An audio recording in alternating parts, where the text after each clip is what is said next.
Frida Dou, Virgile Aronce.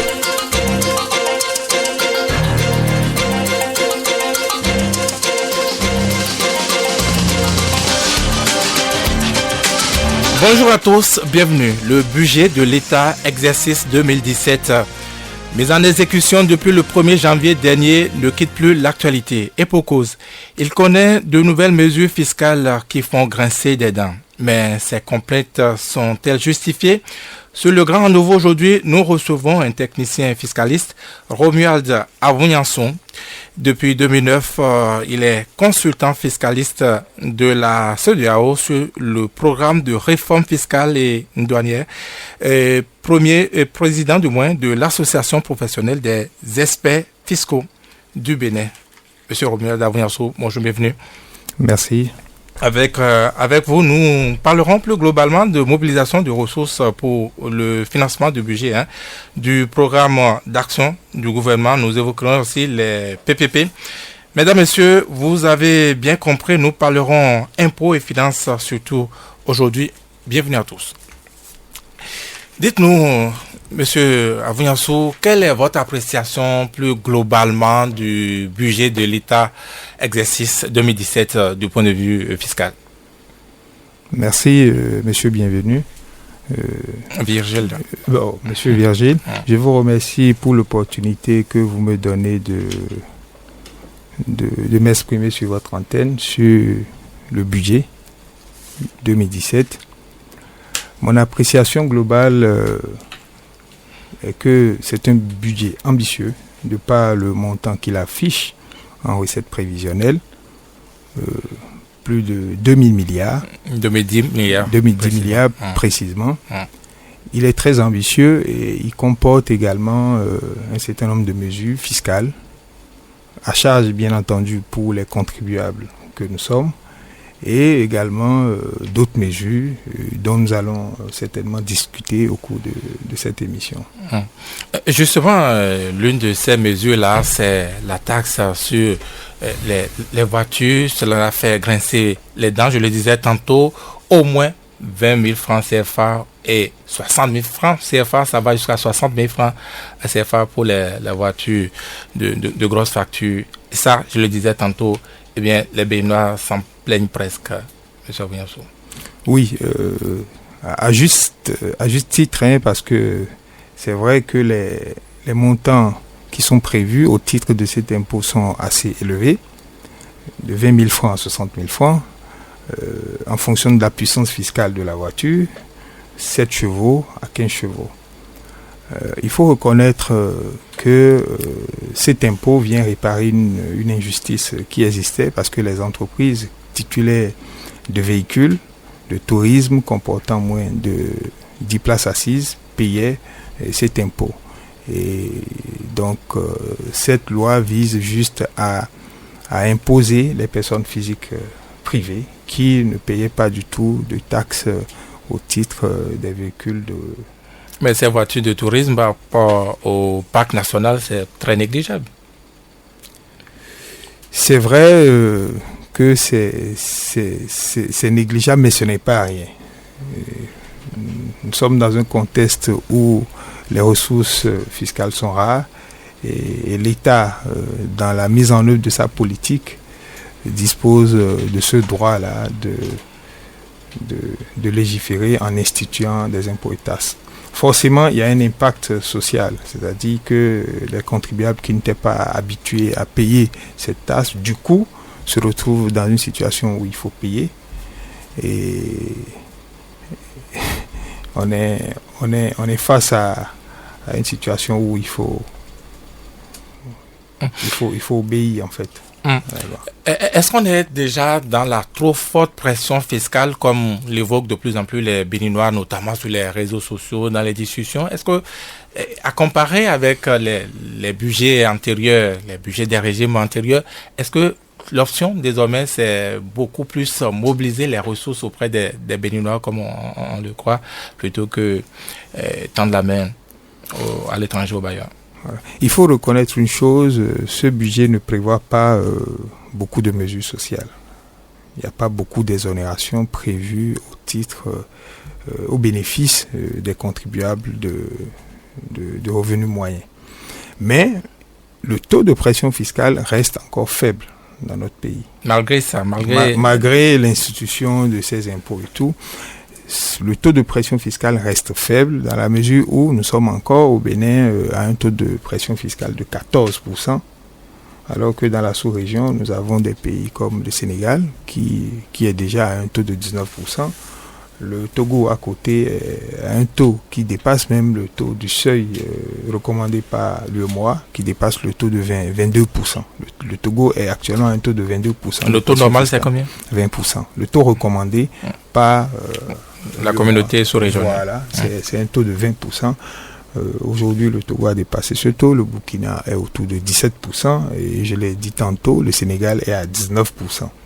De pression fiscale. Le Bénin reste encore un peu comme le mauvais élève de tous ces pays parce qu'il est encore à un taux de pression fiscale de 14%. Et vous faites savoir que, malgré ce qui est fait aujourd'hui et ce dont les Béninois se plaignent, on n'en est pas encore au mal. Si il faut s'aligner à la norme sous-régionale, le Bénin devait encore plus pressurer ses citoyens, c'est cela? Non. Je pense que ce qui fait défaut fondamentalement à ce pays, c'est la mise en œuvre des réformes fiscales et douanières. Le Bénin, malheureusement, n'a pas pris le pas des autres pays de la région en matière de réformes fiscales et douanières. Il est resté un peu à la traîne de ces réformes, ce qui fait qu'aujourd'hui, l'administration fiscale et douanière du Bénin n'est pas assez performante pour mobiliser suffisamment de recettes. Il ne s'agit pas de créer ou d'instituer des impôts pour accroître les ressources fiscales. Il s'agit de faire des réformes profondes. Dans quel sens concrètement? Pour vous donner quelques exemples, au niveau de la CEDEAO, nous avons identifié 7 axes de réforme que je peux vous... Allez-y. Voilà. Il y a l'axe du renforcement des capacités des administrations fiscales et douanières en moyens généraux, logistiques, en moyens humains, en systèmes d'information et en procédures fiscales. Il faut recruter plus de personnel pour cette administration-là, voilà. Les équiper en moyens informatiques. Mettre en place des procédures claires au niveau des administrations fiscales et douanières pour permettre à ces administrations d'être efficaces et d'être performantes. Et je redis à nouveau qu'il ne s'agit pas d'instituer des impôts dans tous les sens pour espérer mobiliser davantage de ressources fiscales. Il faut faire des réformes. Quand je comprends celle-là que vous avez énumérée, c'est qu'il faut le faire afin d'élargir donc,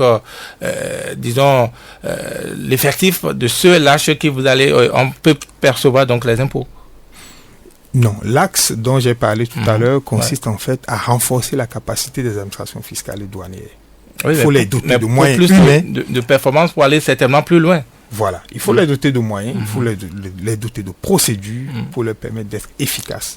Parce qu'il faut reconnaître que le taux de recouvrement n'est pas ce qu'il devait être. Tout le monde ne paie pas les impôts. Tout le monde ne paie pas les impôts. On a un secteur informel prépondérant. Qui échappe.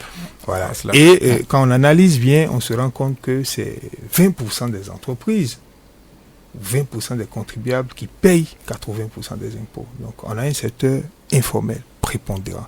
Mais c'est la responsabilité de l'État, des gouvernants, de mettre en place des réformes profondes pour permettre justement à ce secteur informel de muter progressivement vers un secteur formel pour contribuer à l'amélioration des ressources. Deuxième axe. Il y a également l'axe sur l'extension de l'assiette fiscale. C'est-à-dire qu'il faut trouver le moyen non seulement d'étendre l'assiette fiscale, mais également de la maîtriser. Vous avez une assiette fiscale qui peut muter d'un moment à un autre. Donc il faut pouvoir la maîtriser et il faut pouvoir étendre l'assiette fiscale. Étendre l'assiette fiscale, c'est mettre en place un certain nombre de réformes. Ça, c'est l'axe de réforme. Mais à l'intérieur de cet axe, il y a un certain nombre de mesures de réforme qui permettent de maîtriser et d'étendre l'assiette fiscale et douanière. Je ne vais pas revenir en détail sur ces mesures. Je vais juste énoncer les axes. On a une troisième axe qui concerne la rationalisation des stratégies de lutte contre la fraude fiscale et douanière. Un axe qui concerne l'amélioration du recouvrement des recettes fiscales et douanières et un dernier axe qui concerne la promotion du civisme fiscal et des investissements dans le pays. Et tout de suite, la question qui vient en tête, qu'est-ce qui fait obstacle pour que le Bénin ne se mette pas au pas, pour que le Bénin n'aille pas à ces réformes? Voilà, merci pour cette question. En 2012, j'ai personnellement conduit une mission pour le compte de la CEDEAO qui m'a amené dans certains États comme le Togo, le Niger, la Côte d'Ivoire, le Burkina Faso et le Bénin. Et il était question à l'époque de proposer à ces différentes administrations fiscales et douanières un modèle de programme de réforme à amender et à retourner à la CEDEAO. Tous les autres pays ont fait le travail, ont amendé le modèle que nous avons proposé et ont retourné à la CEDEAO. Mais le Bénin ne l'a pas fait. Pourquoi? Je ne peux pas vous évoquer les raisons pour lesquelles ce travail n'avait pas été fait à l'époque, mais personnellement, j'ai insisté auprès de mes interlocuteurs au niveau de nos administrations. Parce que par ailleurs, vous êtes béninois. Voilà. Mais je n'ai pas eu gain de cause. Cela n'a pas été fait. Ça, c'était l'administration Boniaï. Voilà. Et quand le nouveau gouvernement s'est installé, j'ai personnellement écrit au ministre des Finances. Je lui ai envoyé une lettre, je n'ai pas la copie ici. Et j'ai évoqué les travaux que nous avons réalisés pour le compte de la CEDEAO sur les questions de réforme fiscale et douanière. Et je peux vous assurer que jusqu'à l'heure où je vous parle, je n'ai pas encore reçu une lettre, ne serait-ce qu'en réponse à la requête que j'avais envoyée à l'époque. Mais si vous dites ça, M. Avognansou, les Béninois sont bien curieux de savoir qu'est-ce qui fait que les dirigeants ne font pas le pas. Ils sont bien curieux de savoir. C'est vrai que c'est curieux. Quand vous êtes dans une communauté qui est sensible à un certain nombre de préoccupations, notamment des préoccupations qui visent à mobiliser davantage de recettes par la mise en place de réformes, on est curieux de savoir pourquoi un pays comme le Bénin, qui est quand même le quartier latin de l'Afrique, qui regorge de cadres compétents, pourquoi le Bénin reste toujours à la traîne. Est-ce que la peur d'être taxé, de pressurer les populations? Je ne pense pas. Je pense que c'est quelque part, il y a de la mauvaise volonté. Il y a de la mauvaise volonté. De Boniaï à Patrice Talon. Il y a de la mauvaise volonté des cadres. De l'administration. Parce que ce sont les cadres qui sont chargés justement de faire ce travail. Parfait. Je ne voudrais pas imputer la responsabilité au chef de l'État. Oui, mais c'est paradoxal quand même que sur tous les pays de l'UEMOA, eh bien, que ce soit seulement le Bénin qui soit à la traîne et que la raison soit seulement la mauvaise volonté. Vous pensez, à Ouattouji, vous pensez? Bon, parce que, vous savez, nous, à l'époque, on avait fait toutes les diligences nécessaires pour que le Bénin réponde quand même, ne serait-ce aux requêtes, aux différentes requêtes formulées par la CEDEAO à travers ma petite personne. Mais on n'a rien vu. Après les réunions régionales, il n'y a plus rien. Vous ne les voyez plus. Vous allez dans les administrations pour les rencontrer, ils défilent tout le temps. Ils vous donnent des dates qu'ils ne respectent pas. Ils vous demandent de revenir aujourd'hui, demain, ils ne respectent pas. Finalement, quand vous faites des comptes rendus et que vous reportez à la CEDEAO, on dit, bon, voilà, le Bénin ne veut pas, ça ne sert à rien de les forcer. C'est qu'ils ont certainement un programme de réforme qu'ils ne veulent pas divulguer, qu'ils ne veulent pas ventiler, qu'ils veulent garder en secret. Donc, ça ne sert à rien de leur mettre la pression pour obtenir ces documents. Et ça ne vaut pas de sanctions au niveau sous-régional, oui? La sanction, c'est que elle est déjà là. Hein. Nous avons déjà la sanction. Laquelle? Nous avons un taux de pression fiscale qui est très faible comparé aux autres pays. Parce que nous n'avons pas une administration fiscale et douanière performante. Nous n'avons pas une administration fiscale et douanière performante pour mobiliser des ressources parce que nous n'avons pas implémenté les réformes nécessaires pour atteindre cet objectif. Oui, mais on ne comprend pas que les régimes antérieurs n'aient pas fait cette option. On peut comprendre, mais pour un régime qui, vous l'avez dit tantôt, a beaucoup d'ambition à travers, par exemple, le budget de l'État, on ne peut pas comprendre qu'il puisse résister à de telles réformes, non? Oui, c'est bien curieux. C'est bien curieux parce que c'est un régime qui est très ambitieux, qui a envie de faire de grandes choses. Qui a besoin de beaucoup d'argent, qui a besoin de beaucoup de moyens pour faire grandes choses, parce que vous ne pouvez rien faire sans ressources financières, et qui devrait, à mon sens, ce gouvernement devrait s'appesantir sur ces réformes fiscales et douanières. C'est des réformes indispensables à la mobilisation des ressources fiscales et douanières. Vous qui en avez une certaine expérience, notamment sur le régional, est-ce qu'il y a des obstacles que rencontrent ces pays-là dans la mise en place de ces réformes? Globalement, ça dépend. Ça dépend de la structure du pays, du système politique notamment, et du niveau du civisme des populations. La volonté à vraiment payer les impôts, vous le dites. Voilà. Et des moyens dont disposent les administrations pour faire le travail. Tout dépend de ces paramètres. Mais en règle générale, les axes de réforme qui sont définis et qui sont pris en compte par les différents États, l'expérience a montré dans les pays comme le Burkina Faso, le Niger, qui ont intégré ces axes de réforme et qui ont bâti un programme de réforme autour de ces axes. L'expérience a montré, depuis 2012, ces pays ont leur niveau de recette fiscale a explosé. Ils sont au-delà de 1000 milliards. Le Burkina Faso, par exemple, a atteint 1115 milliards de recettes courantes et un niveau de recouvrement de près de 104%. Ils ont même dépassé au-delà des prévisions. Ils sont à plus de 104%, le Burkina Faso. Parce qu'ils ont pris conscience qu'il fallait intégrer ces axes de réforme dans leur programme de réforme fiscale et douanière, un programme national, généralement bâti sur 5 ans. Ils ont implémenté ces réformes et les résultats aujourd'hui sont là.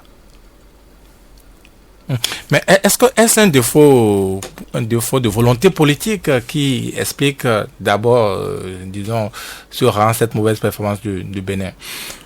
Je pense pas. Je pense qu'il est question aujourd'hui de s'entourer des compétences, de rechercher les compétences pour faire le travail. En fait, c'est ça qui manque. C'est ça qui manque. Il faut rechercher les compétences. Il faut les rechercher. Il faut les rechercher parce que tout le monde sait que il y a des compétences dans le pays, donc il faut les rechercher. Les compétences ne sont pas nécessairement ailleurs. Nous avons les compétences chez nous pour faire le boulot. Mais si ces compétences existent et qu'elles sont au Bénin, elles sont chez nous, si l'administration traîne, c'est supposé que l'administration n'en a pas, n'est-ce pas?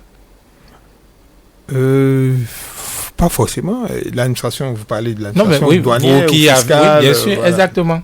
Moi, je ne suis pas fonctionnaire. Vous n'êtes pas fonctionnaire, mais ce sont vos interlocuteurs. Vous n'êtes pas consultant sans pouvoir pratiquer ces personnes. Oui. Ça relève d'un secret professionnel que de dire ces choses, de dévoiler ça? Non, ce n'est pas un secret professionnel. Chacun est dans son rôle. Le fonctionnaire des impôts ou des douanes est dans son rôle. Oui, mais puisque tout à l'heure, vous avez souligné la mauvaise volonté de l'administration, des cadres de l'administration. Entre mauvaise volonté et défaut de compétences, il y a quand même une différence. Je ne dirais pas qu'ils ne sont pas compétents pour faire le boulot. Ils sont très compétents d'ailleurs. Mais je pense qu'ils sont quand même... Ils n'ont pas la volonté de faire avancer les choses.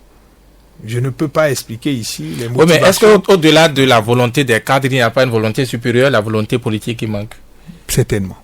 Certainement. Parce que il faut une volonté politique au sommet. Il faut nécessairement une volonté politique au sommet. Alors, De plus en plus, le régime de Patrice Talon a fait l'option donc de mobilisation de ressources au niveau sous-régional, des levées de fonds. Je veux dire, est-ce que ceci explique cela? Est-ce parce que à l'interne, comme nous le disions tantôt, c'est parce qu'on n'arrive pas à avoir les recettes fiscales qu'on est obligé de lever ces fonds? Est-ce qu'on peut faire le lien? Bien sûr que oui, parce que nous n'avons pas une capacité interne de mobilisation forte au Bénin. Nous avons la capacité interne de mobilisation est autour de 700 milliards. Je parle des deux régies, douane et impôts. Et bien entendu, pour financer ce gap, on est obligé de recourir à des levées de fonds sur le marché financier. Et quand on se donne comme ambition plus de 2000 milliards de francs CFA, il faut trouver le financement quelque part. Donc, le gouvernement a fait l'option de lever des fonds sur le marché financier. Ce qui n'est pas une mauvaise chose en soi. Mais est-ce que cette option va perdurer dans le temps? Est-ce que toutes les opérations de levée de fonds qui seront lancées par le gouvernement vont aboutir? C'est des questions que personnellement je me pose. Je pense qu'il vaudrait mieux qu'on travaille pour mobiliser davantage de ressources intérieures et recourir de façon exceptionnellement aux emprunts obligataires. Aujourd'hui, ça semble être la règle, non? Puisqu'on est déjà à au moins 5 emprunts obligataires lancés par le régime actuel. Je pense qu'ils n'ont pas le choix. Ils n'ont pas actuellement Ils n'ont pas le choix, pourquoi? Parce que nos administrations ne sont pas assez performantes pour mobiliser les ressources nécessaires pour financer le développement. Ils n'ont pas d'autre choix pour le moment que de recourir à des emprunts obligataires, à des levées de fonds sur le marché financier. Pour le moment, c'est une option qui s'impose au gouvernement. Sur la question d'emprunt obligataire, il y a beaucoup d'interrogations, beaucoup de curiosités. Nous allons commencer par les plus simples. Dites-nous, c'est quoi d'abord l'emprunt obligataire? Bon, l'emprunt obligataire, c'est en fait une forme l'État va sur le marché financier. Bon, je parle du Bénin, on a un marché financier régional et c'est les investisseurs des pays de ce marché financier, notamment les pays de l'UEMOA, qui vont acheter les obligations du Trésor ou les bons du Trésor émis par cet État-là. Les investisseurs, les opérateurs économiques. Les entreprises qui peuvent directement acheter ces obligations de Trésor ou ces bons de Trésor émis par l'État du Bénin. Et bien entendu, c'est rémunéré. Il y a un taux d'intérêt qui rémunère ces bons du Trésor ou ces obligations. Et l'État donne un délai pour pouvoir payer ces investisseurs-là. Donc, ces personnes, les investisseurs donnent de l'argent en contrepartie des bons de Trésor. Des trésors, voilà. Et ils récupèrent l'argent avec un peu plus, avec quelques intérêts par la suite.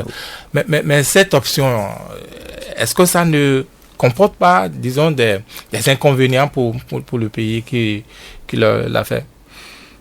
En réalité, il n'y a pas d'inconvénient. Le marché financier est très organisé. Donc, la gestion des remboursements s'opère par le biais de la Caisse autonome d'amortissement. Il y a une certaine régulation par rapport à ces opérations. Et généralement, les États, ça se dénoue très bien. Les États payent, ou non. Maintenant, c'est la multiplicité, la multiplication de ces opérations qui a lieu de revoir. Voilà.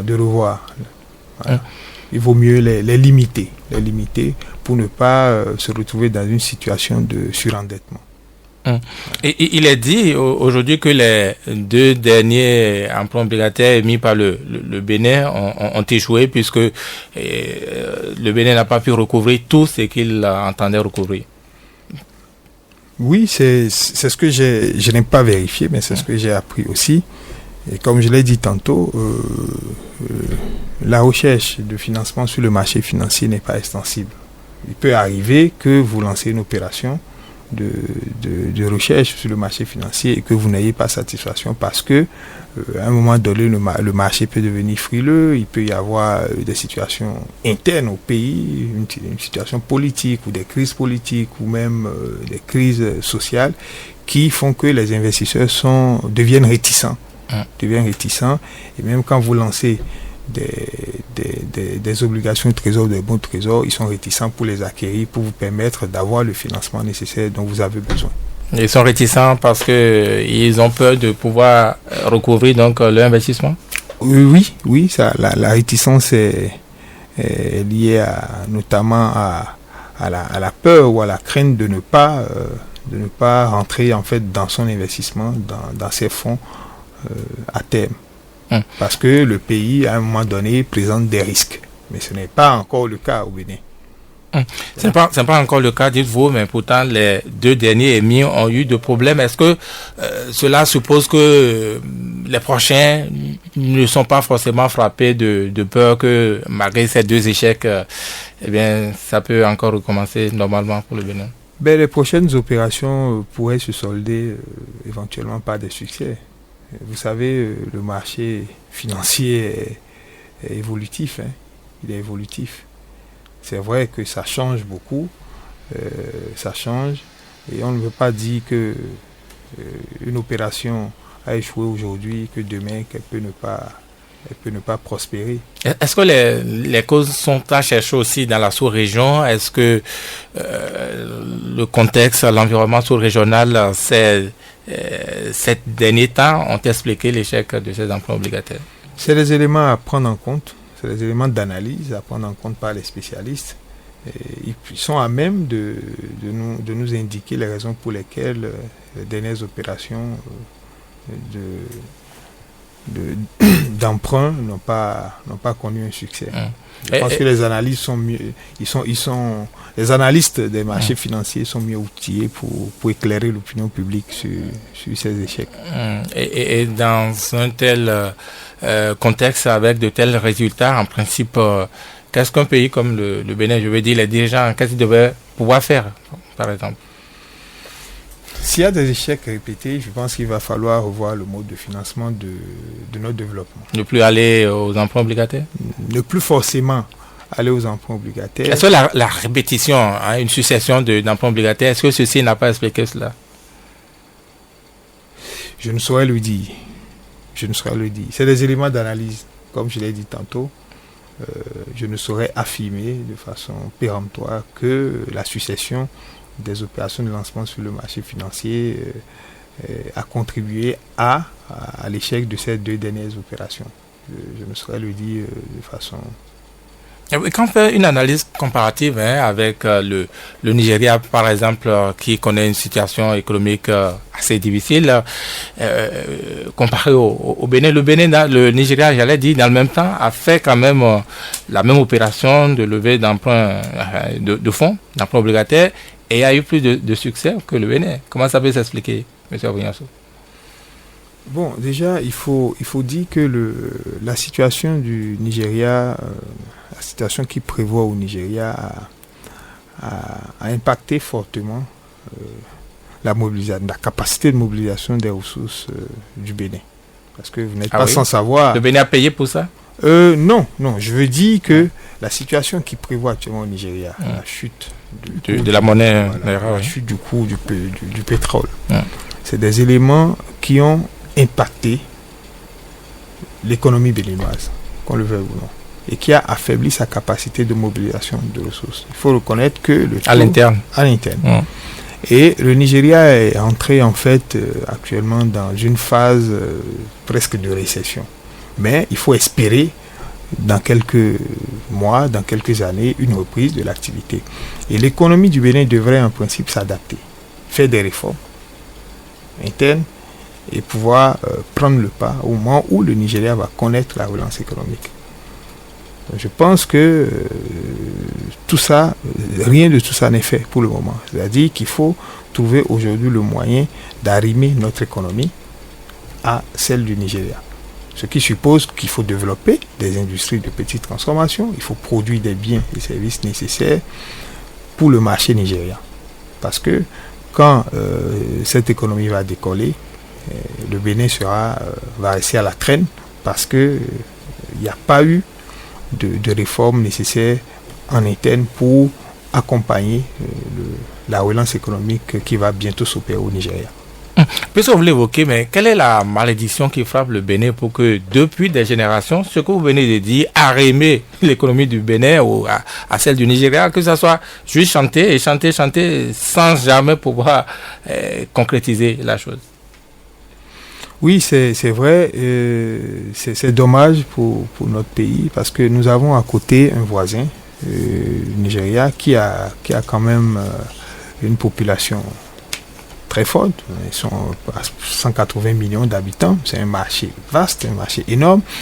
Le Nigeria seul fait tous les pays de l'UEMOA réunis. Je prends les 8 pays de l'UEMOA, le Bénin, le Togo, tous les 8 pays de l'UEMOA font à peine 100 millions d'habitants. Le Nigeria, à lui seul, fait près de 180 millions d'habitants. En fait, c'est une chance de la géographie. C'est une chance. Et le Bénin n'a jamais saisi cette opportunité-là. Mais pourquoi? Quels sont les obstacles qui freinent donc cette option? C'est des choix politiques. Chaque gouvernant, chaque système, chaque régime fait ses options. Et tous les régimes ont toujours régulièrement été habités par la mauvaise volonté, juste là. Parce que je ne comprends pas qu'on puisse être à côté du Nigeria et ne pas intensifier des unités de transformation locales, produire des biens dont le Nigeria a besoin. Encore que nous sommes dans ça également, ça passe par des mesures, ça passe par des réformes pour la mise en place du mécanisme. Les tests existent même au niveau communautaire. Au niveau communautaire, nous avons la zone de libre-échange, nous avons le marché commun de la CEDEAO qui existe depuis l'avènement du texte CEDEAO, depuis le 1er janvier 2015. Nous avons un marché commun. Aujourd'hui, ce marché commun existe. Bien avant ce marché commun, il existait une zone de libre-échange entre les différents pays de la CEDEAO. Ce qui implique que quoi? Quand un Béninois, une entreprise au Bénin, implantée au Bénin, produit un bien, ce bien, à l'entrée du Nigeria, est détaxé. Mais ça, c'est ce qui est officiel. Sinon, le Nigeria, c'est un pays particulier. Je parlais tantôt des obstacles et ça fait partie des obstacles que rencontrent bien de producteurs béninois, des industriels béninois qui n'arrivent pas à faire écouler leurs marchandises sur le marché nigérien. Yeah. Le Nigérian, le dirigeant nigérian devenant protecteur de ces industries locales. Il existe dans ce pays des entreprises qui exportent régulièrement sur le Nigeria. Et c'est vrai qu'il y a quelques obstacles.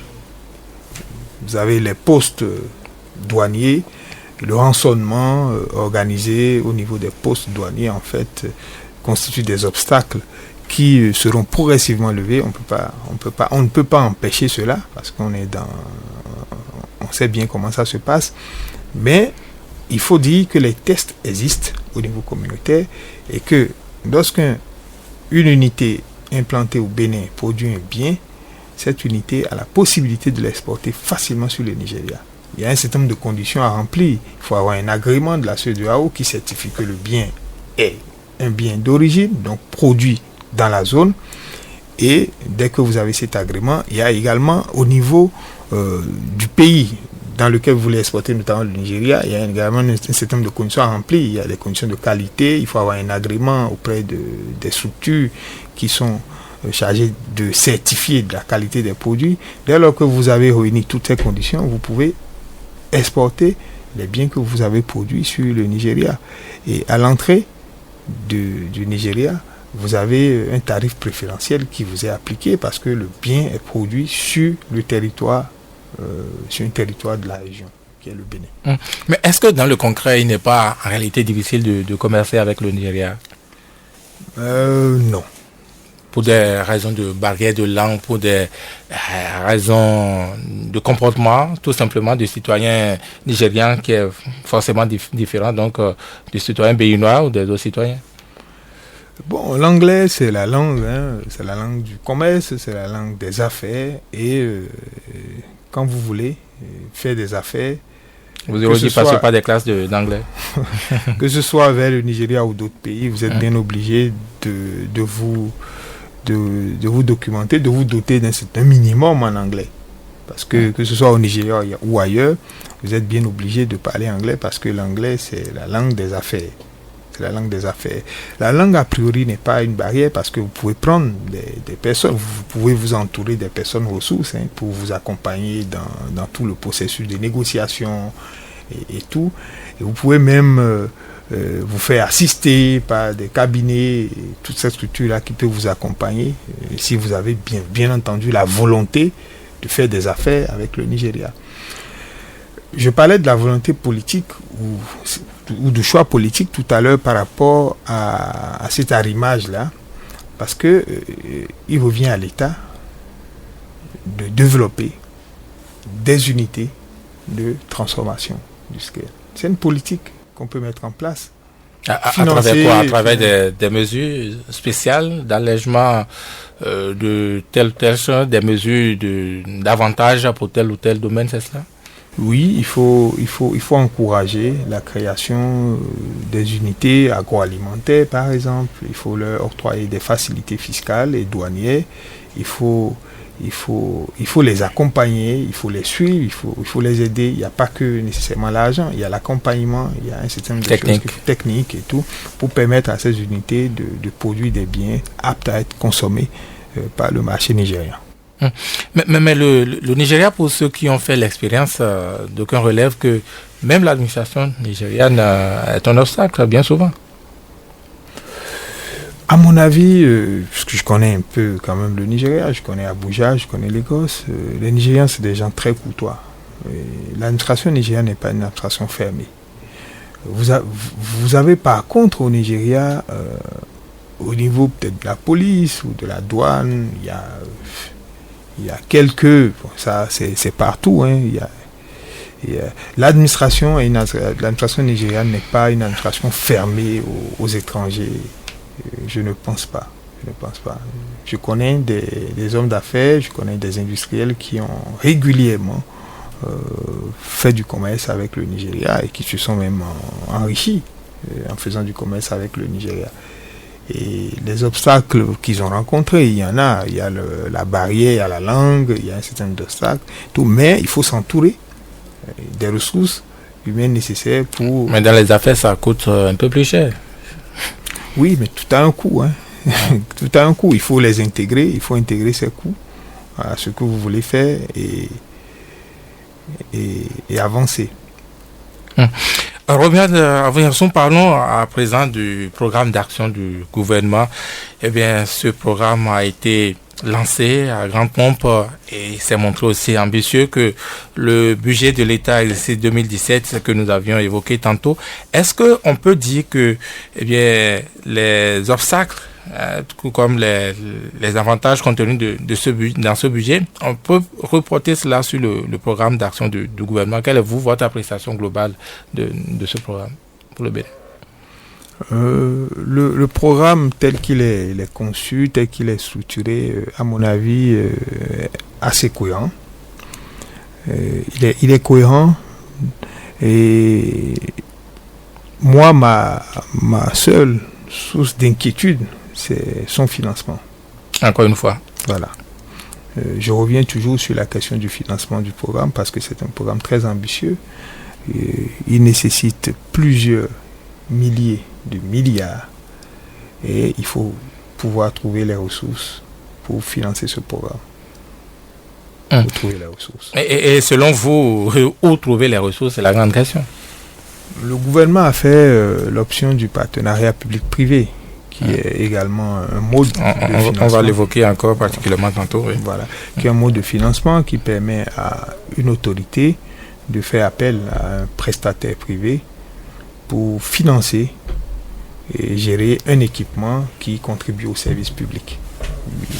Il en existe le partenariat public-privé existe sous plusieurs formes. Il faut dire qu'il a été initié dans les années 92 en Grande-Bretagne, utilisé abondamment dans les années 2000 par les pays de l'Union européenne.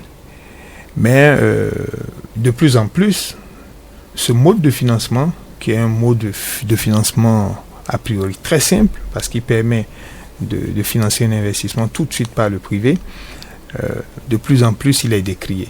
Décrié pourquoi? Décrié parce que, surtout, à cause du coût de la dette. C'est-à-dire, ça revient plus cher pour le pays, finalement, de faire cette option-là, de faire construire par le privé.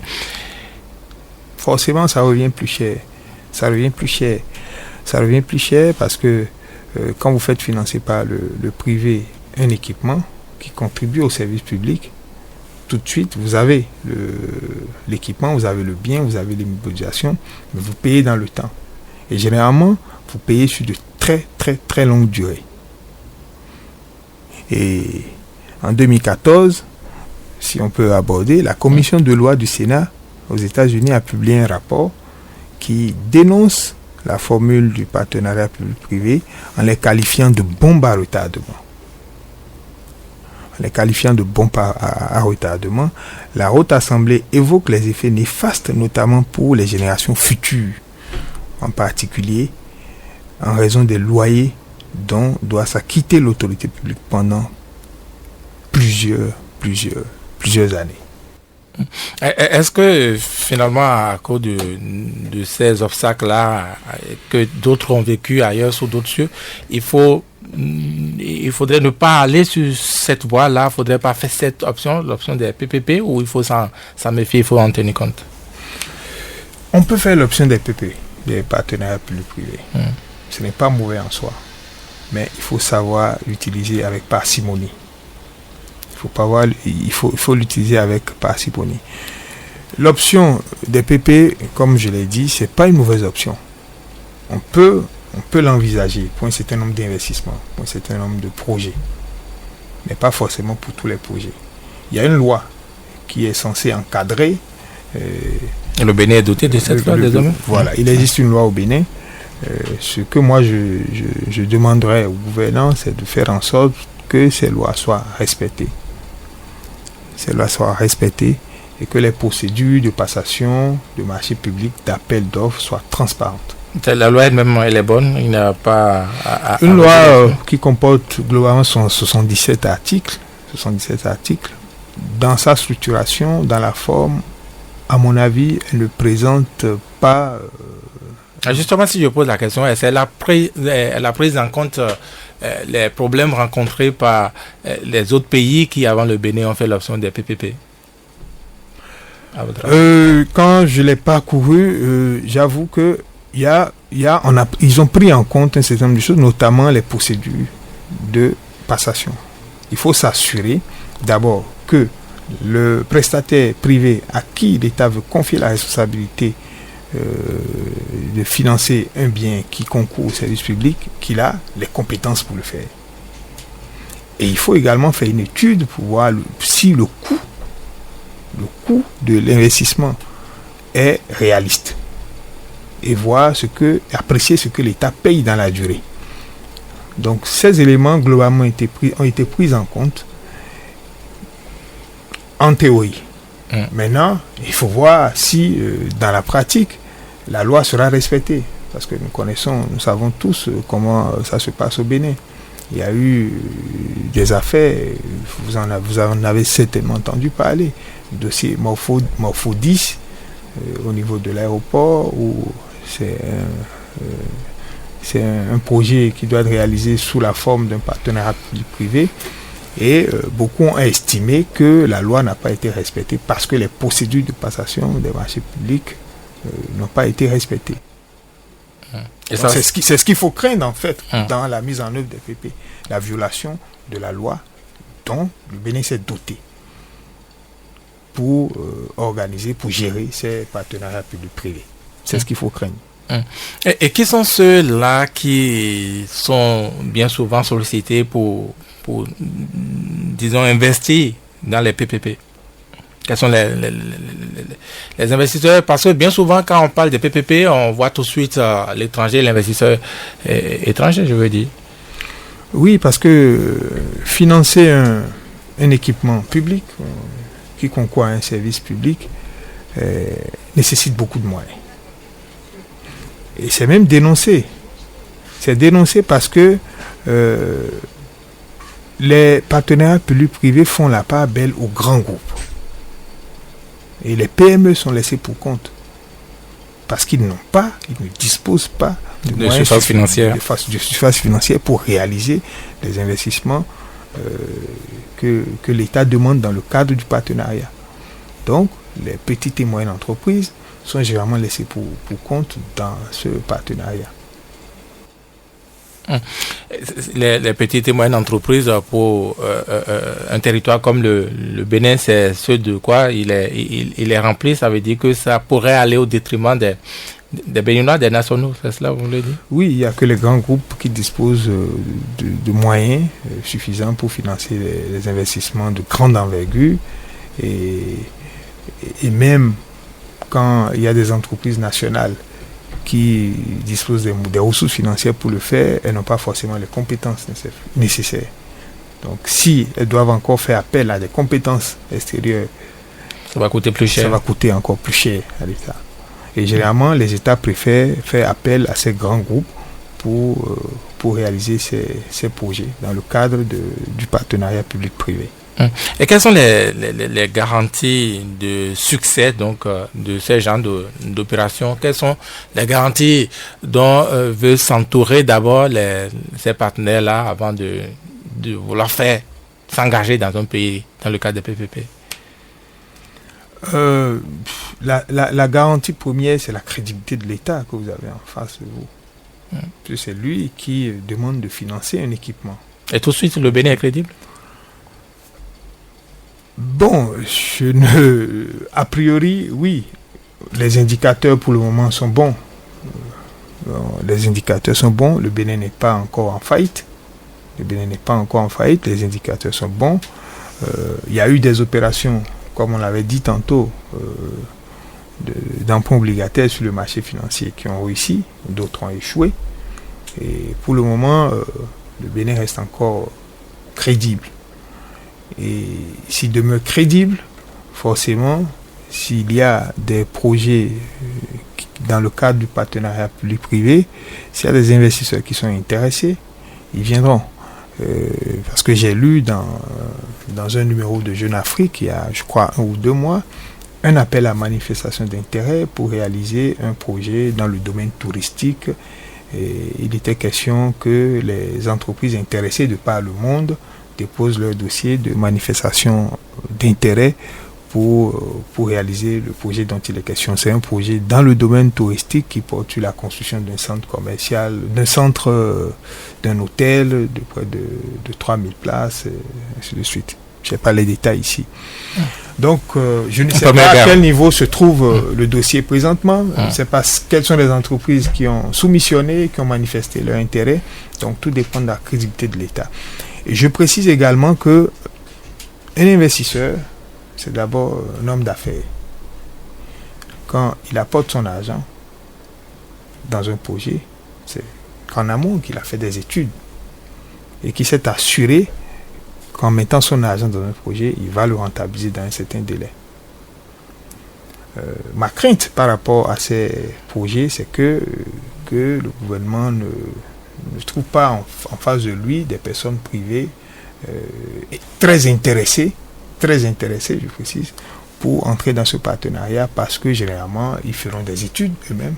Ces personnes feront des études. Si c'est des grands groupes, elles vont faire des études et elles vont se rendre compte que c'est pas forcément intéressant pour eux de rentrer dans un tel partenariat. Intéressant pour eux, c'est le marché béninois qui... Le marché, parce que quand vous faites une étude de faisabilité financière, par exemple pour un projet, il faut tenir compte du marché.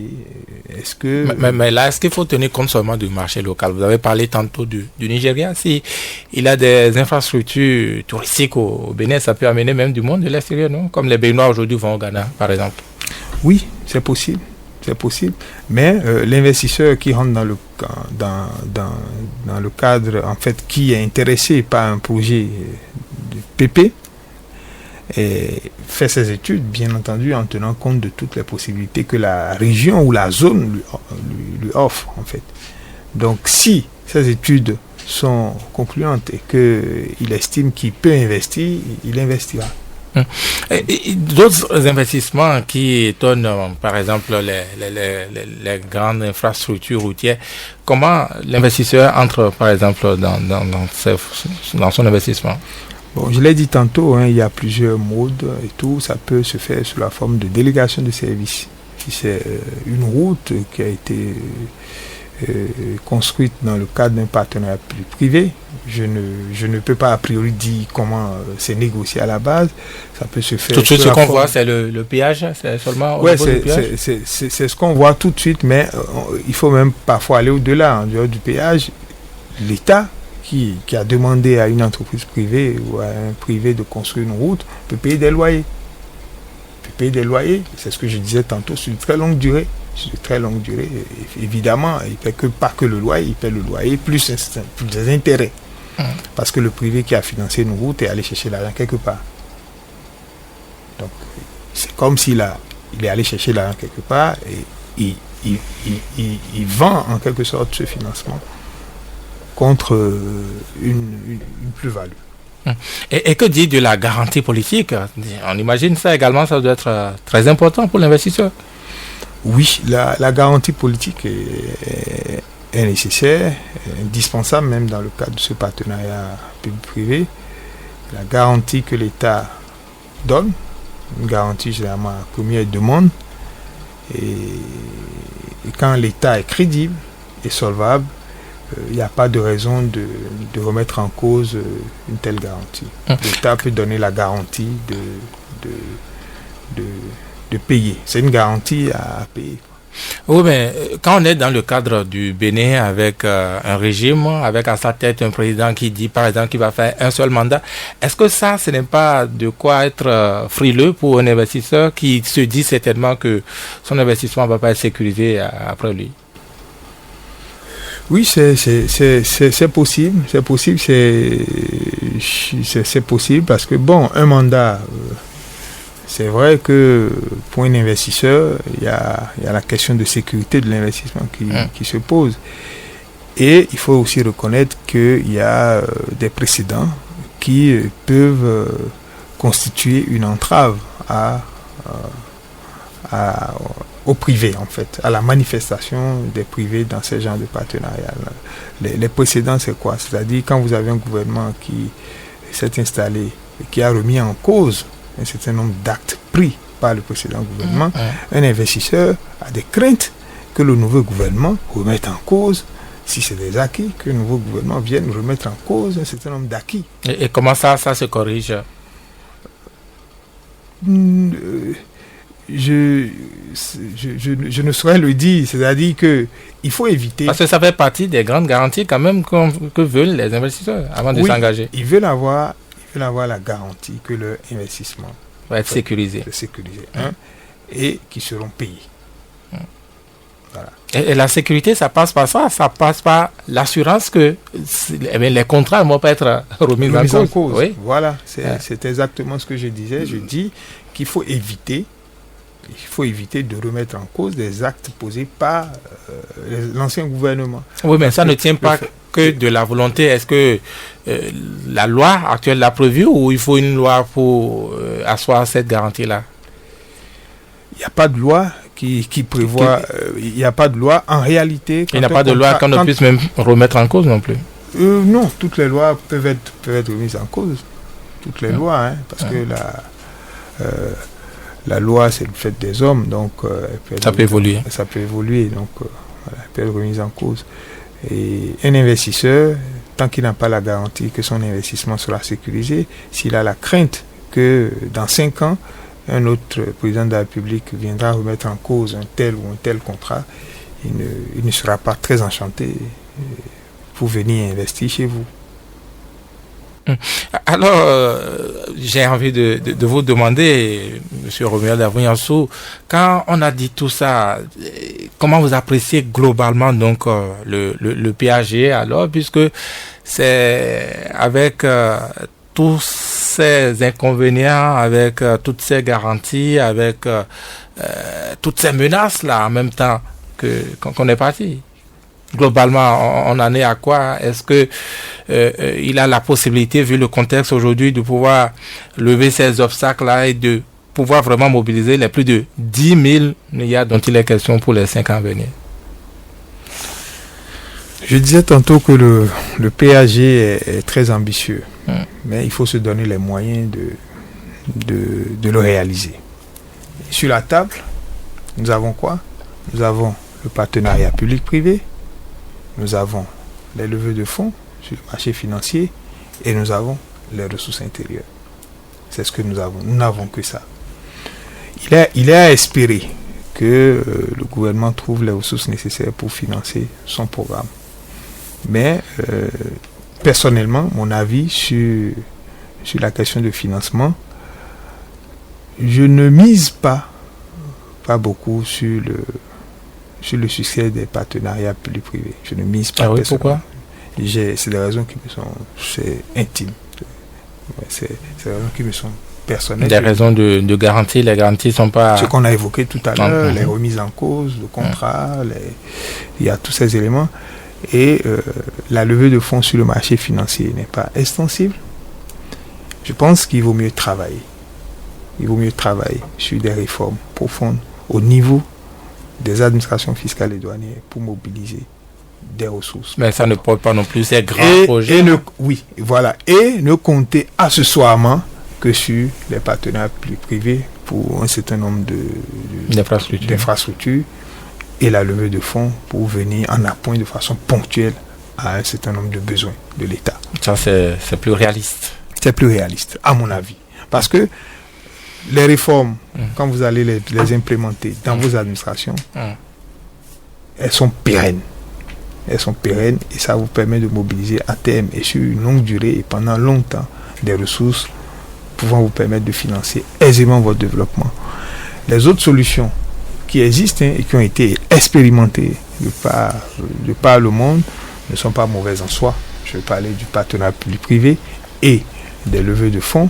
Ce n'est pas de mauvaises solutions, mais c'est des solutions qui, de mon point de vue, doivent venir accessoirement appuyer les réelles politiques de réforme fiscale dans les administrations fiscales et douanières. Est-ce que quand on observe tout ça, le Bénin veut vraiment vivre en tenant compte de ses moyens, je veux dire, est-ce que ce serait trop sévère de penser que le Bénin rêve vivre au-dessus de ses moyens? Puisque on sait en amont qu'on n'est ni producteur de pétrole, ni producteur de tel ou tel minéral. Est-ce que la question n'est pas légitime, ça? Oui, elle est légitime, mais il faut rêver. Il faut rêver pour pouvoir espérer réaliser de grandes choses. Tout part du rêve. C'est vrai, nous n'avons pas de ressources minières, nous n'avons pas de ressources comme d'autres pays. Ce dont nous disposons essentiellement, et tout le monde le sait, nos budgets, c'est le budget essentiellement fiscal, repose sur les ressources douanières et fiscales.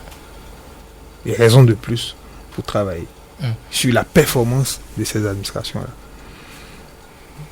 Mais l'analyse que vous faites est assez pertinente. C'est à croire que nous rêvons plus, nous rêvons au-delà de nos possibilités. Mais le rêve est permis, il faut rêver. Je dis qu'il faut rêver pour espérer réaliser de grandes choses. Est-ce que les pays de la sous-région, ceux-là qu'on montre en exemple, je veux parler par exemple de la Côte d'Ivoire, je veux parler du Sénégal, est-ce outre le cacao, le café pour la Côte d'Ivoire, outre l'arachide ou le riz au Sénégal, ce sont ces moyens-là qui ont porté également ces pays à ce niveau de développement, à ce niveau d'urbanisation? Oui, la Côte d'Ivoire a su à un certain moment développer une agriculture offensive pour le cacao et le café. Ils sont placés en très bonne position dans la production du cacao et du café. Et comme je l'ai dit, c'est des choix politiques. Donc à un moment donné, des choix politiques ont été faits. Et aujourd'hui, la Côte d'Ivoire se trouve être un peu comme la locomotive de la zone UEMOA. C'est des choix politiques. Le Bénin a fait certains choix dans le domaine agricole, le choix du coton ou d'autres cultures. Voilà. Et il faut en fait éclairer l'opinion publique sur ce que le coton rapporte réellement à nos États, à l'économie des États. Moi, c'est des questions personnelles que je me pose. Si vous posez la question c'est parce que vous n'êtes pas convaincu, sans doute. Ben, je ne suis pas convaincu. Et donc, je peux vous poser la question. Hein. Ici, c'est moi qui pose la question. Qu'est-ce que le coton rapporte réellement? Voilà, je me pose des questions. Je vais peut-être faire des recherches sur le coton de façon spécifique. Voilà. Des questions de finances, des questions d'impôts, nous n'en débattons pas tous les jours dans cette émission. J'espère que les auditeurs sont emballés. En tout cas, ils ont la possibilité de nous appeler, de poser leurs questions à eux. Deux numéros, le 66 75 72 72 ou le 64 44 02 44 pour nous joindre. Mohamed Lamini est à la mise en onde et nous avons déjà notre tout premier auditeur. Auditeur, bonjour. Allô, bonjour. Bonjour, monsieur. Oui, c'est pour intervenir dans l'émission. Dans l'émission, vous êtes en direct déjà. Oui, c'est monsieur Jean-Foyon, Ignace Zanfoyon. Jean-Foyon, oui, j'appelle de Cotonou. De Cotonou. Allez-y. Oui, je tiens à remercier monsieur Romiade pour sa contribution. Maintenant, ce que je voulais lui dire, qu'est-ce qu'il pense au fait du déficit budgétaire pour l'exercice 2017, puisque le déficit budgétaire bas d'ordonnancement, c'est à moins de 12,5%, ce qui fait à peu près 250 milliards. Or, nous savons que les régies ne se portent pas du tout bien. Si vous voyez les chiffres aujourd'hui, les statistiques, l'État, c'est-à-dire les régies, nous perdons en moyenne 20 à 25%. Et pour le mois de janvier passé, oui. Vraiment, ça donne matière à inquiétude. On se pose la question de savoir si les objectifs peuvent être atteints au soir du 31 décembre 2017. Maintenant, il parlait du taux de pression fiscale, il dit que ça tourne autour de 14%. Mais je lui dis, est-ce que c'est le taux actualisé, le taux de pression fiscale actualisé? Sinon, au temps du régime du président Yaïboni, ça tourne toujours autour de 14%. À l'heure actuelle, on n'a pas encore, mais on sait que c'est encore élevé. Maintenant, en ce qui concerne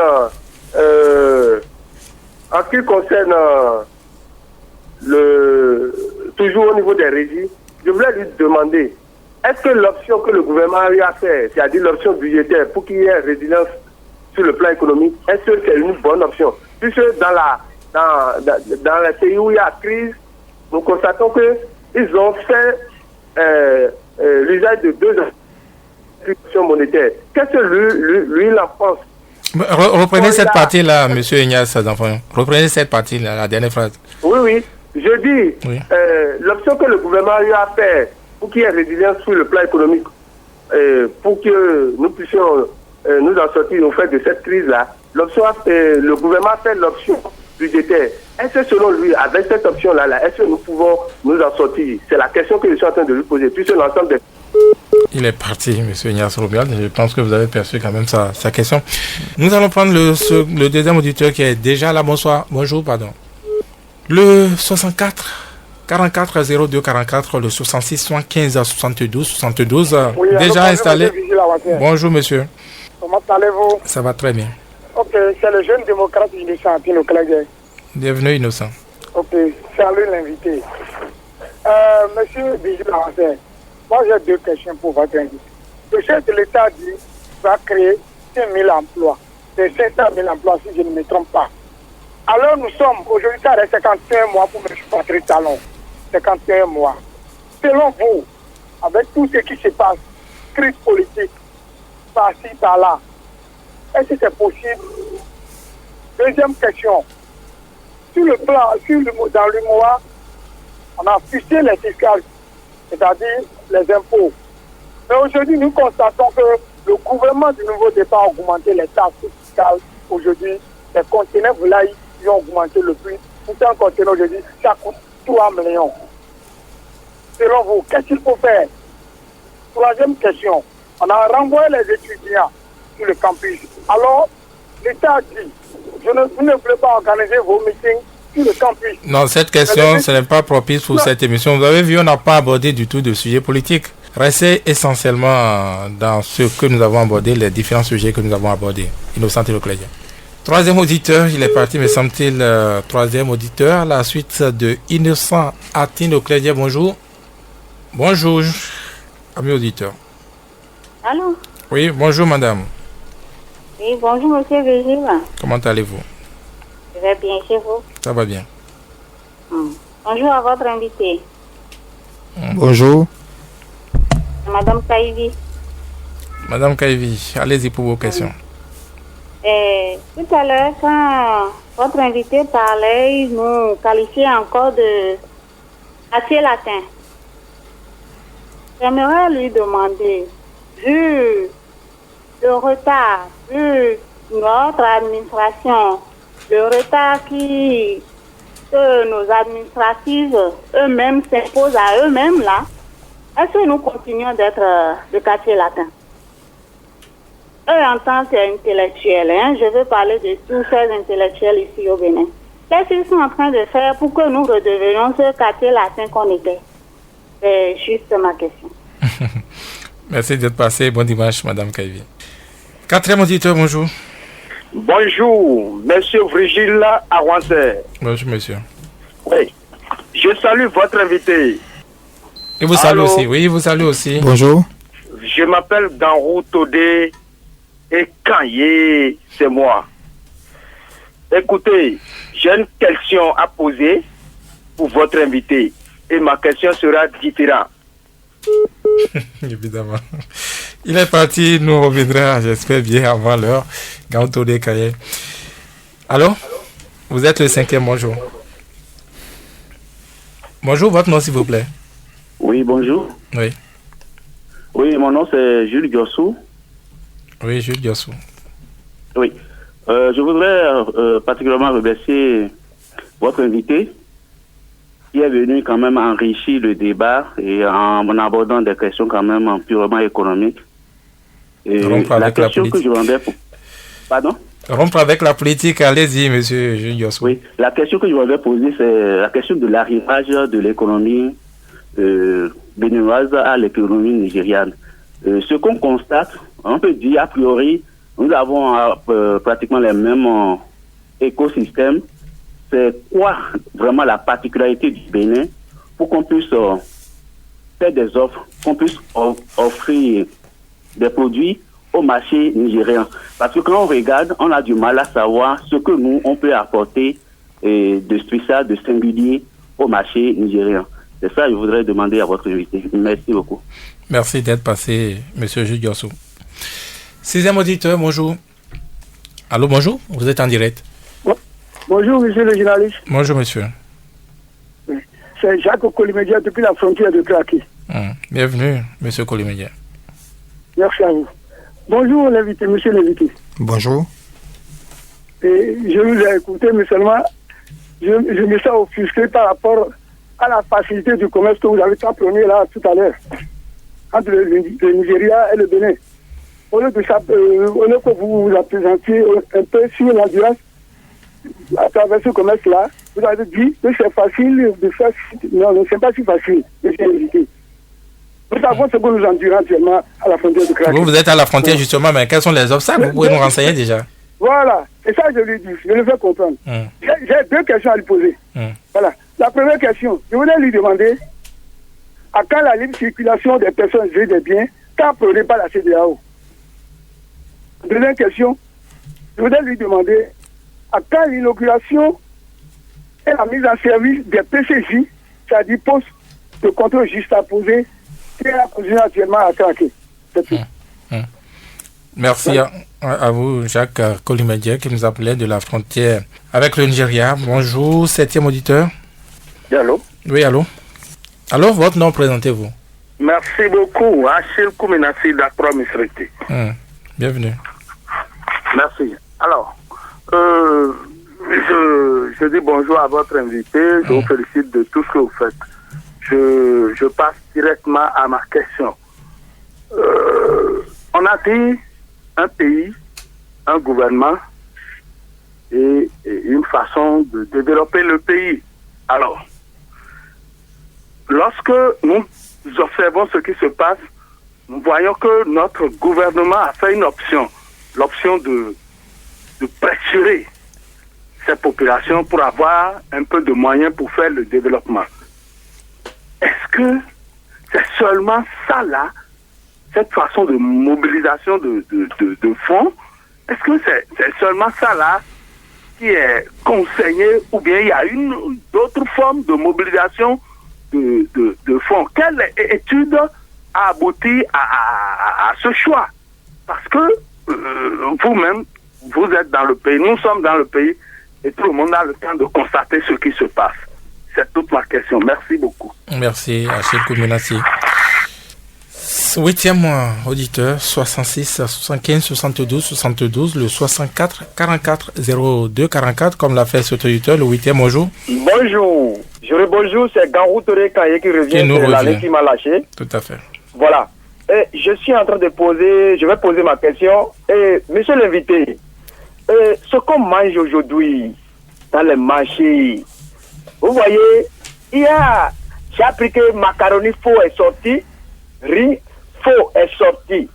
Bon, ce que moi je voudrais vous demander, est-ce que le gouvernement de notre pays est en train de veiller sur ce qu'on est en train de manger aujourd'hui?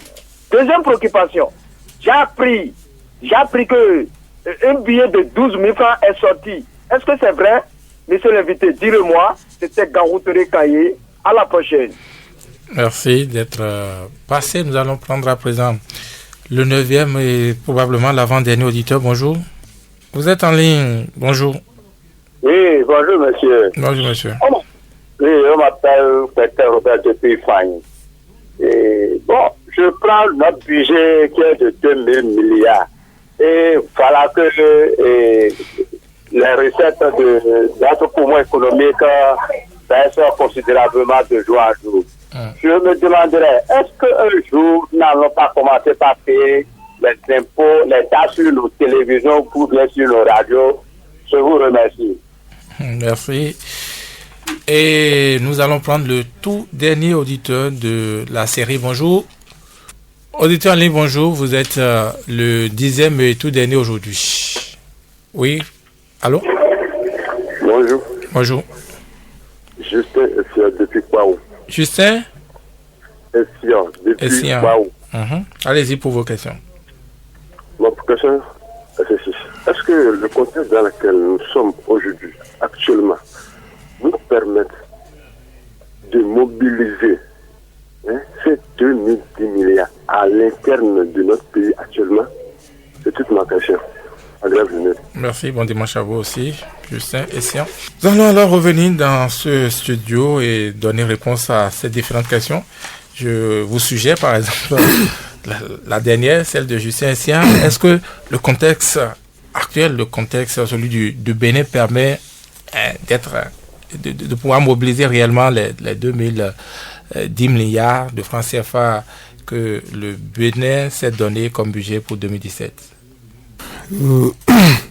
Évidemment non, le contexte n'est pas du tout favorable, surtout lorsque nous prenons en considération la situation qui prévaut actuellement au Nigeria. Le contexte n'est pas favorable et je l'avais dit tantôt dans mon développement que la situation du Nigeria a fortement affecté la capacité de mobilisation des ressources du pays. Et donc, ce contexte dans lequel nous nous trouvons actuellement ne nous permet pas de mobiliser ces 2010 milliards. Vous me direz si c'est négligeable comme lien ou pas. Est-ce que la situation, celle qui prévaut depuis janvier, à savoir la situation des déguerpissements, est-ce que ça impacte également la capacité de mobilisation des ressources? Non, parce que les entreprises qui supportent, qui payent en fait les impôts sont généralement des entreprises organisées, structurées, qui ont un siège, qui ont un établissement fiscal reconnu, identifié comme tel. Donc ces personnes dans l'assiette fiscale, c'est négligeable? Négligeable. Elles ne contribuent d'ailleurs même pas. C'est l'informel. Voilà, c'est l'informel. Elles ne contribuent pas. Donc en fait, En dehors de la situation du Nigeria, il y a aussi le contexte de la performance de nos administrations. Je l'ai dit et je l'ai dit à plusieurs reprises, nos administrations ne sont pas assez performantes pour atteindre cet objectif de recettes. Elles ne sont pas assez performantes. Donc le contexte n'est pas approprié. Oui, mais quel est le secret alors de cette ambition? Pourquoi on l'a eu malgré ce tableau-là que vous décrivez? Parce comme je l'ai dit, il y a des possibilités qui s'offrent. Il y a d'autres modes de financement. Lorsqu'on n'a pas forcément les moyens internes de réaliser ce qu'on veut faire, ce qu'on ambitionne de faire, il y a la possibilité de recourir, et on l'a abondamment rappelé au cours de cette émission, de recourir à des emprunts obligataires, à des levées de fonds sur le marché financier. Il y a la possibilité de faire appel au privé pour investir, pour réaliser, pour équiper, voilà. Justement, parlant de formes de mobilisation, Achille Koumenassi demandait s'il n'existe pas d'autres formes de mobilisation de fonds outre celle-là qu'emprunte aujourd'hui le gouvernement.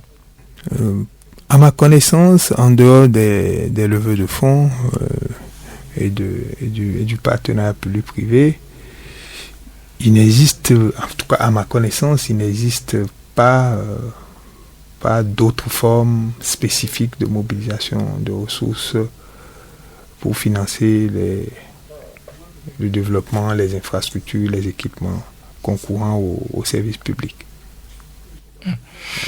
Parlant de choses concrètes, Jacques Kolimendia qui nous appelait de la frontière avec le Nigeria, il demandait à quand l'ouverture des postes juxtaposés au niveau donc de craquer, semi-craquer.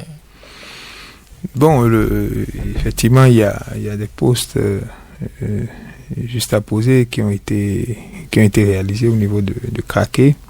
L'ouverture dépend, ça a été financé par l'UEMOA, et donc c'est une infrastructure financée par la communauté, donc c'est les instances de la communauté qui décideront du moment de la mise en service de ces postes de contrôle juxtaposés. Mais s'il évoque, en tant que praticien donc, de cette frontière, c'est parce que c'est un obstacle aujourd'hui, oui. La non-mise en service. Voilà, c'est un obstacle, il faut le reconnaître. Les tests existent, mais dans la pratique, la libre circulation des biens et des personnes reste en fait un vœu pieux. Et battez en brèche votre développement sur la facilité avec le commerce. Quand je parlais de facilité, je parlais essentiellement des tests. C'est-à-dire que les tests tels qu'ils sont conçus actuellement permettent de faire le commerce si les conditions sont remplies en interne et également au Nigeria. Mais j'ai insisté sur le fait qu'il y a au niveau de la police et de la douane, côté Nigeria, et bien entendu chez nous également, il y a des personnes mal intentionnées qui créent des obstacles à ces commerçants, à nos commerçants. La veille en matière de sécurité alimentaire, Gao Todé, quand il avait évoqué en parlant de faux macaronis, de faux riz qui nous envahissent. Est-ce que l'État assure tout ça, l'État garantit tout ça? Est-ce que l'État veille réellement? C'était sa question. C'est la responsabilité de l'État de veiller à la qualité des biens qui entrent dans le pays. Il y a un service de contrôle qualité qui est la DANA. Je ne peux pas me prononcer sur ce que ce service fait pour contrôler la qualité des services des biens qui entrent, mais je dis que c'est de la responsabilité de l'État, à travers ces structures de contrôle, de s'assurer que les biens, notamment les denrées de consommation, les biens alimentaires qui entrent dans le pays sont de bonne qualité. Il n'y a pas que ça, il y a beaucoup de produits qui sont importés de la Chine et qui envahissent nos marchés et qui sont consommés par les gens et qui à terme créent des problèmes de maladies. Donc il y a une structure, il faut veiller à tout ça. Il faut veiller à ce que les structures de contrôle qualité fassent régulièrement leur travail, fassent des contrôles. Même dans les restaurants, en principe, la police sanitaire devrait de façon périodique passer pour voir si les conditions hygiéniques sont remplies, et ainsi de suite, avant de... Gao Todé Kaye, toujours lui, il demandait, est-ce qu'on a vraiment édité de nouveaux billets, des coupures de 12 000 francs, 12 000 francs CFA? Je n'ai pas cette information. Je n'ai pas cette information. Je vais vérifier. Je vais vérifier. Parce qu'il y a beaucoup de fausses informations qui circulent avec les réseaux sociaux. Il y a tellement de choses aujourd'hui qu'il faut prendre avec beaucoup de précautions toutes ces informations qui sont distillées ça et là. Jules Gossou, le directeur de cabinet du maire de Porto-Novo, il demandait par rapport à l'arrimage de l'économie du Bénin à celle du Nigeria, qu'est-ce que le Bénin peut apporter de particulier à cette économie au Nigeria, au marché nigérien? Il y a des études qui ont été faites dans ce sens. Et ces études ont permis de recenser des biens de consommation courante dont les Nigériens ont besoin, que ce soit des produits alimentaires, que ce soit des produits agroalimentaires ou des produits courants, des produits courants de consommation, qui peuvent être produits ici dans des unités locales de production au Bénin et envoyés au Nigeria. Et je l'ai rappelé, le marché nigérien est un marché énorme, c'est un marché vaste, et ce marché constitue une opportunité pour le Bénin. Et notre économie, on devrait en réalité structurer notre économie de sorte à être fournisseur.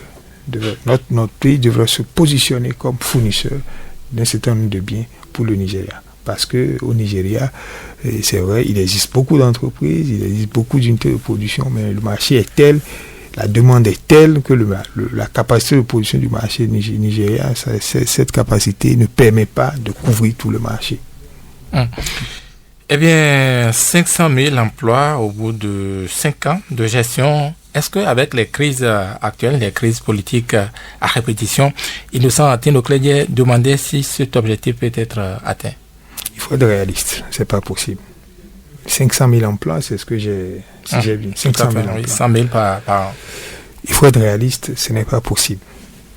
Je dis qu'il faut être réaliste. C'est l'investissement qui crée l'emploi. Quand vous avez une économie et qu'il y a des investisseurs qui arrivent, qui investissent dans votre pays, ils créent des emplois. Évidemment, quand un investisseur arrive dans un pays et qui veut investir un certain montant, il y a une loi qui lui permet, il y a des lois qui existent, la loi sur le code des investissements permet à cet investisseur de bénéficier d'un certain nombre de facilités lui permettant d'investir en toute sérénité et de ne pas payer des impôts pendant un certain temps. Mais il est fait obligation à cet investisseur de créer des emplois. C'est la condition même pour octroyer à cet investisseur ce régime dérogatoire. Mais quand vous avez un contexte qui n'est pas propice à l'investissement, forcément, vous ne pouvez pas avoir d'emploi. Je ne sais pas de quel emploi. Il est question si c'est des emplois précaires dans le domaine des constructions, des travaux. Certainement, je pense qu'il s'agit de cela, parce que la construction des routes va peut-être nécessiter l'utilisation d'une main-d'œuvre abondante, mais occasionnelle. Voilà. Donc, mais ces emplois restent dans une catégorie bien donnée et bien précise. Eh bien, ça n'a pas échappé à Mme Kaivi. Vous avez dit que le Bénin est le quartier latin de l'Afrique, ou demeure le quartier latin de l'Afrique, et elle de demander, est-ce qu'on continue d'être le quartier latin de l'Afrique? Oui, oui, oui. Je suis béninois. C'est pas tout à fait économique, ça. Je répondrai simplement oui. Et je vous balance la question. C'est vous qui posez les questions ici. Une question qui va vous revenir, certainement technicien du domaine aussi, Ignace Zafonyon. Il a posé beaucoup de questions. Je vous laisse répondre. Oui. Et M. Zafonyon a posé la question sur le taux de pression fiscale qui est de 14%, et il a demandé si c'est le taux révisé. Est-ce que aujourd'hui on n'a pas dépassé ça? C'était sa question en filigrane. Non, on est toujours à 14,1%. Il dit que pendant le régime de Boni Yayi, on était déjà à 14%. Avec aujourd'hui le régime actuel et tout ce qui a pu changer comme pression fiscale, il soupçonne qu'on aurait dépassé ça, les 14%. En tout cas, dans le document du budget de l'État 2017, le taux de pression fiscale affiché pour l'année est de 14,1%. Est de 14,1%. Voilà, donc ce taux, il est actualisé. Il est actualisé. C'est la preuve qu'il y a des efforts à faire. Il parlait de déficit budgétaire de moins de 12,5% par rapport au budget actuel, donc 250 milliards de je n'ai pas perçu sa question. Il parlait d'un déficit budgétaire de 250 milliards dans le budget. Je pense que ça va au-delà. Ça va au-delà. Mais s'il y a un déficit qui est constaté dans le budget, c'est qu'il faut le financer. Il faut le financer. Et on a évoqué par ailleurs tous les sources de financement de déficit. Alors, rapidement pour finir, M. Romuald Avougnasson. Pour finir, je tiens à vous remercier pour cette opportunité que vous me donnez de m'exprimer sur les questions de réforme et de mobilisation de ressources financières pour financer le développement de notre pays, parce que sans les ressources, on ne peut rien faire. Et le gouvernement actuel a des options claires qui sont connues de tous. Ces options, on les a évoquées tout à l'heure, le partenariat public-privé, les levées de fonds sur le marché financier. Et je l'ai dit tantôt, c'est des options qui doivent être utilisées avec parcimonie et en accessoire. Il faudrait que ce gouvernement travaille à implémenter des réformes profondes pour accroître la capacité des régies financières à mobiliser davantage de recettes. Merci d'être venu, Romuald Avougnasson. Je rappelle que vous êtes consultant fiscaliste depuis 2009, consultant fiscaliste donc de la CEDEAO sur le programme de réforme fiscale et douanière et président de l'association professionnelle des experts fiscaux du Bénin. Mohamed Liamidi a assuré la mise en onde de cette émission. Merci à chacun, merci à tous de l'avoir suivi. Rendez-vous dimanche prochain.